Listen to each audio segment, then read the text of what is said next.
নমস্কার বন্ধুরা, এখন বাসন্তিকা কুকিং চ্যানেলে আপনাদের সকলকে স্বাগত।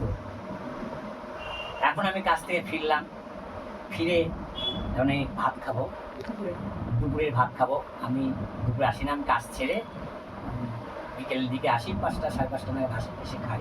হাত মুখ ধুয়ে ঘুরেছি, সেই সময় বাবুর মা বাসন টাসন ধুচ্ছিল।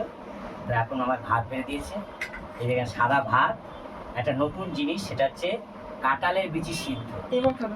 এবছরের নতুন জিনিস কাঁঠালের বিচি সিদ্ধ। আর আমার এই বাসি আলু ভাজা, আগেও বলেছি বাসি আলু ভাজা থাকলে সেটাকে আমাকে তেলে ভেজে, পেঁয়াজ দিয়ে তেলে ভেজে দিলে খুব ভালো খায়। এটা হচ্ছে বাসি আলু ভাজা।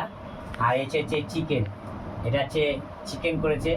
হ্যাঁ, চিকেনের কালারটা ভালো হয়েছে, ক্যাপসিকাম দিয়ে দিয়ে নতুন পদ্ধতি একটা চিকেন করেছে।